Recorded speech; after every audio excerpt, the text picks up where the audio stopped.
Hello, everyone. Welcome to Jupyter and IPython meeting for October 10th. First up, we have Jessica with documentation stuff. Okay, hi. So today I am attending Maintainerati, which is part of GitHub Universe. A few other members are joining me. We're excited for that. And also, I'm hoping to put together a blog post about our experiences at Maintainerati. In addition, we have a few possible blog posts in the fire. Yesterday, I attended a Zero to Jupyter Hub tutorial that the Jupyter Hub team had organized at Berkeley, and that went very well, so hopefully that'll become a blog post. And then I've been speaking with the rest of the Jupyter Hub team about a couple other blog post ideas, and then we have a few other blog post things that we're working on. Later this week, I will be helping out with UX stuff happening with some of the Jupyter Lab people, and thinking about user-facing documentation. So that'll be going along. And then we're also working on the website. Brian has a PR that I'm going through. So those things are happening all at the same time. And I haven't been necessarily paying attention to what's been happening with Hacktoberfest, but I did mark a few more issues as being Hacktoberfest friendly. I don't know if anyone else on the team has seen people submit PRs as part of Hacktoberfest, but that's something that I would like us to see what else we can add. I don't think I've done a comprehensive review of all of our repos, but if anybody has anything they'd also like to include, that would be really great. Great. And next is Notebook. I think maybe Thomas, unless Grant's here that I don't see. Grant's typing in the hackpad, so Grant's I think he's somewhere. here. Is Grant here?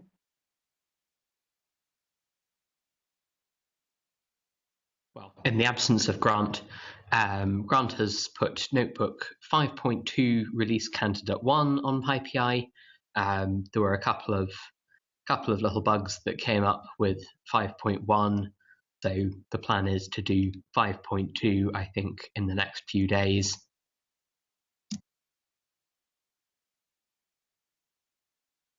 Great. So yeah, if anyone wants to test master and find wrinkles in some of the new stuff, I found a couple things in master that I was fixing today.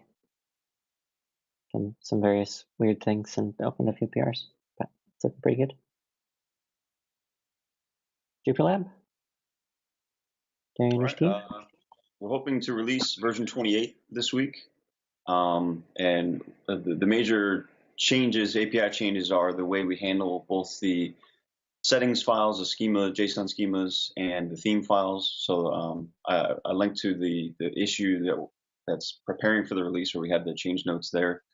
We're hoping to get one more change to allow both deferring and disabling individual plugins or an entire package. So give you that flexibility. So Darren's working on that now. Hopefully we'll get that in for the release. If not, I'm going to the next one. Another thing working on that may or may not go in this release is a watch mode. So for extension authors, this means that if they've linked their package, their extension, as they make changes to just their files, they get incremental rebuilds of the Webpack bundle. So they get less than a second automatic updates, and then they can just refresh the page. And what was before a manual process where you'd have to relaunch Jupyter Lab build to pick up those changes, and it would take n number of seconds, is now a nice quick inner loop. And the same we'll have for core development. So if you're changing the core Jupyter Lab files, you get that same behavior in watch mode. So come soon. And that's it for Jupyter Lab. Widgets? We have Jason?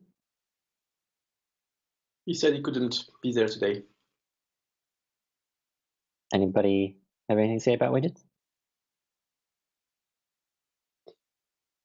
Sylvain is at the non-focus summit, so he probably won't be able to be there either.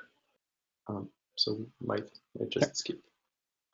Okay, Matthias with miscellany. I think I'm next. The biggest thing was a meeting I had with Fernando, Jan, and M with University of California Digital Library, some people from there who are working on Dash. Dash is not the Plotly thing, but a service provided by University of California to store data for scientists and give them DOI. And in particular, Dash is a quick, simple interface to access it through a website.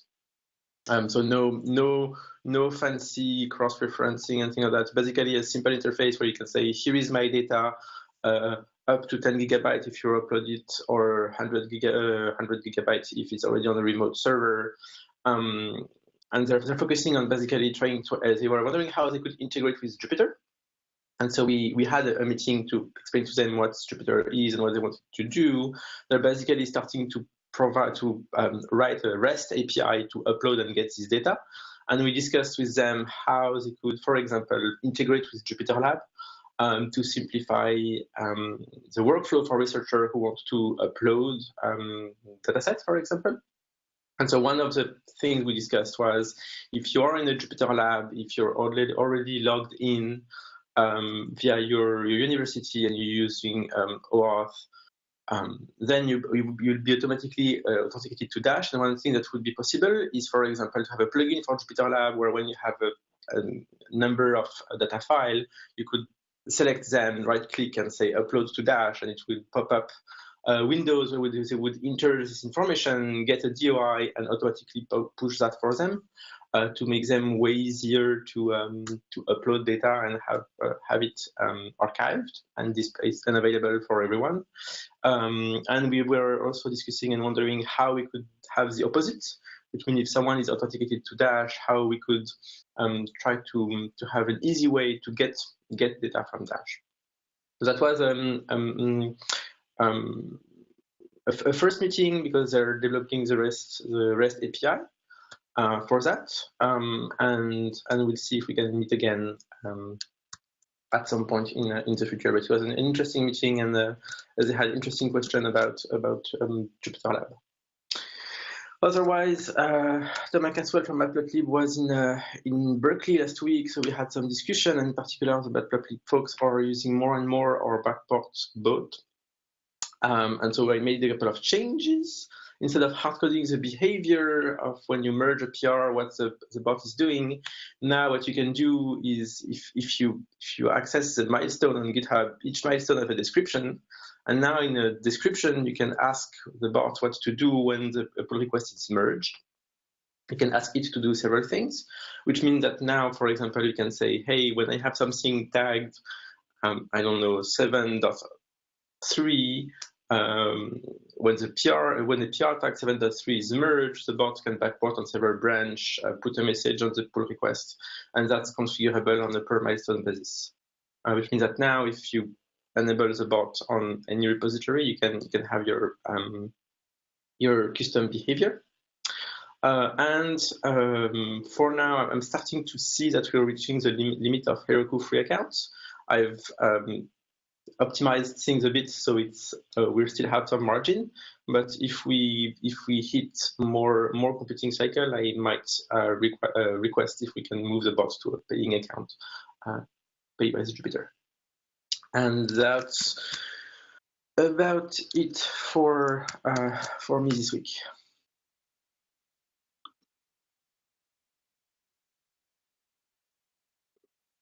Okay, thanks. Brian, I think you have some points on Altair. Yeah. So Jake and I are working on finishing up Altair 1.2.1, which is a minor release. The big changes, there'll be support for Jupyter Lab and Interact. We're hoping to get that out sometime in the next week. And then we are having an in-person hackathon for Altair, Vega Lite, etc. in Seattle next Monday and Tuesday. There's a wiki page there. If you're interested in joining us, please join the discussion on the wiki page, or we have another issue open on the Altair repo. And then I've been starting to have some conversations with the folks from Quilt Data, which is basically another take on having reproducible repositories for data.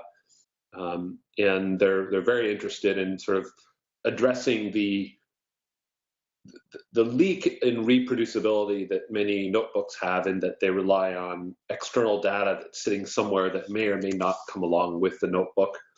And it's a very nice API. A lot of what they're building is open source. And it's also quite fast. So the local files that you end up caching on your system are Apache Parquet files. So once you want to load that into memory, it goes much, much faster than if you were reparsing CSV files and so on. And so I think that's about it, other than things that are covered in other categories here. So. Services, Peter? Sure. Haven't had a lot of time to devote to maintenance tasks, but I noticed in Docker Stacks we got a handful of more enhancement requests, people requesting upgrades of libraries or additional libraries. So I've been trying to hack on or prototype for other people to review a little Docker file builder that's very Jupyter-centric.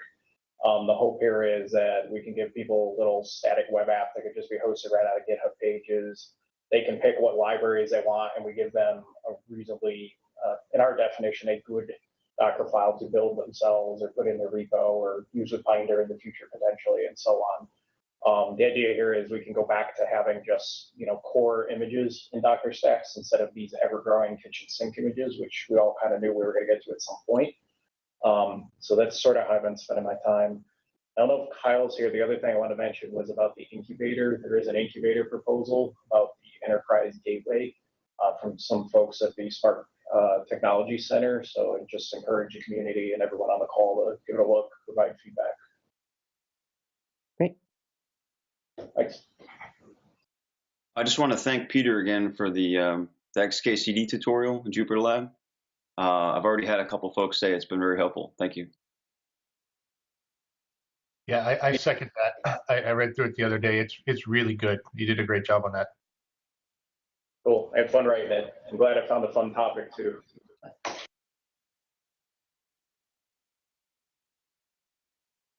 right, Jupyter Hub. Carol, do you want to take that one since I'm playing things? I think we're going to the release for Jupyter Hub 0.8.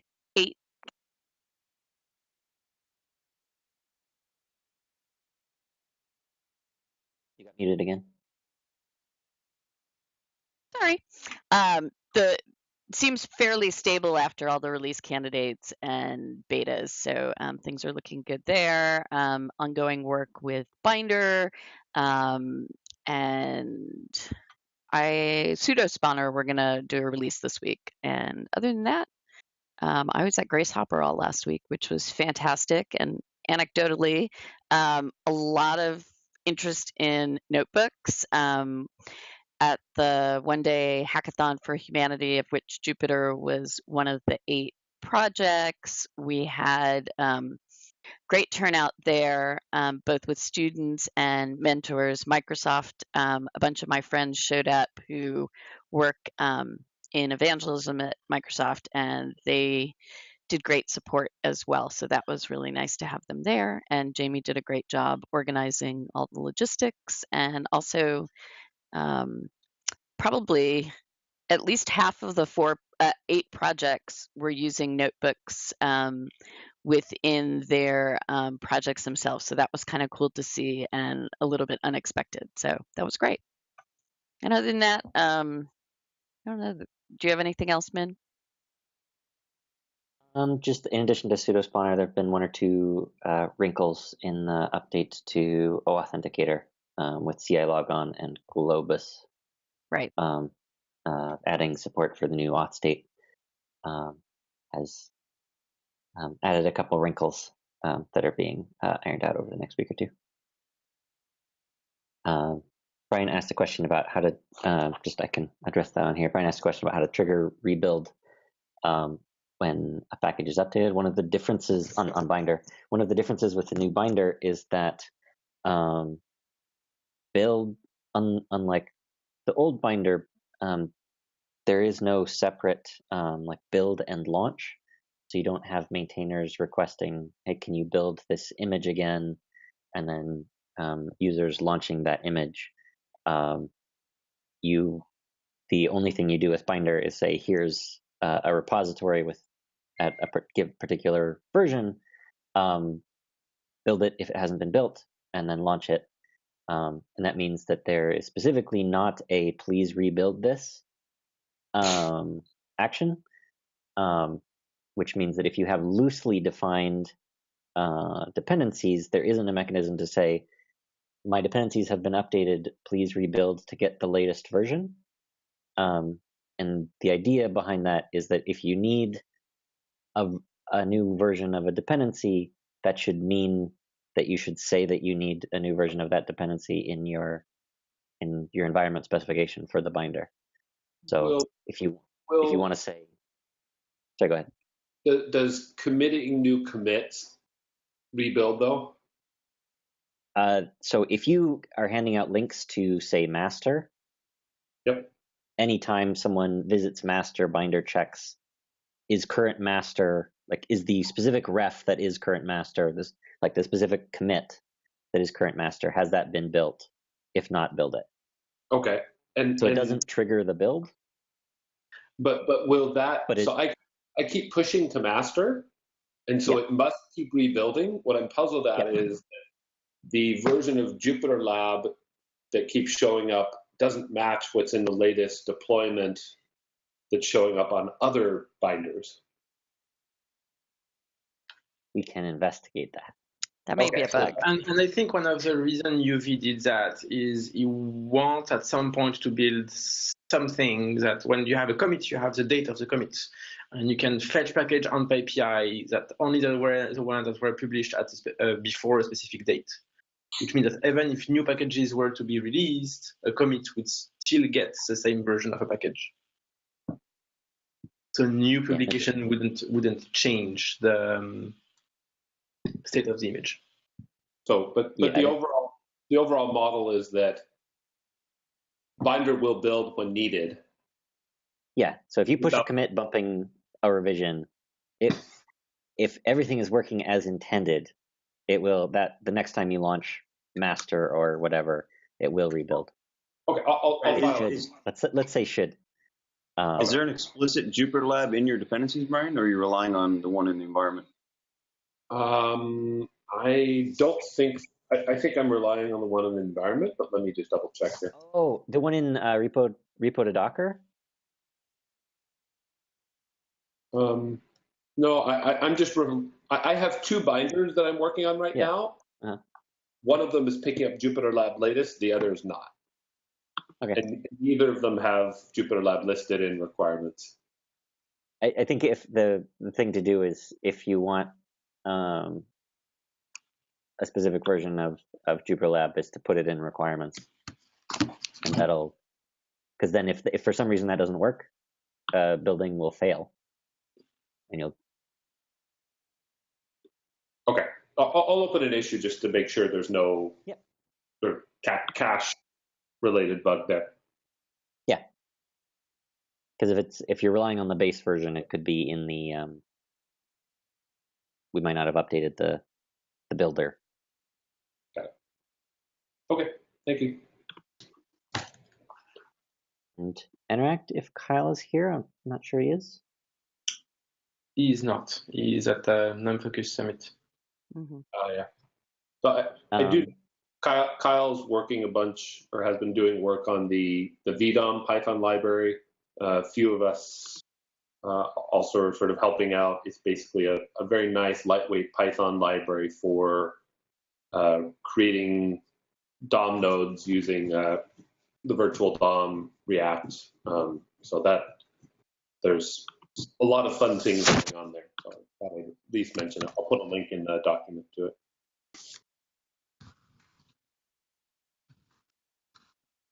And one thing that Kyle was working on that's not actually Interact related, but that I just remembered is in the notebook in 5.2 now, there's a feature for avoiding losing messages when your connection is interrupted. Like if you close your laptop or your Wi-Fi goes out for a second, you won't lose messages anymore. Those get buffered on the server and redelivered. It's not fancy, rigorous like generation counters and everything that you'd need to do it for everybody forever, but it should cover the really common case of I closed my laptop, where'd all my outputs go?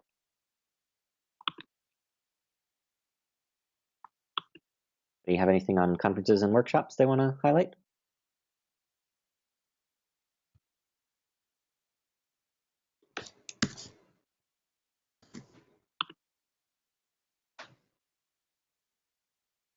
That sounds like no.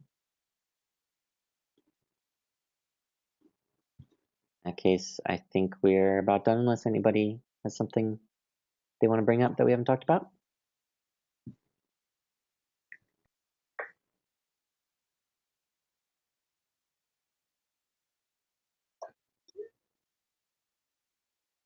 That also sounds like no. So I think we're done. Bye, everybody. Bye, the internet. Bye-bye. Thanks. Bye. Bye.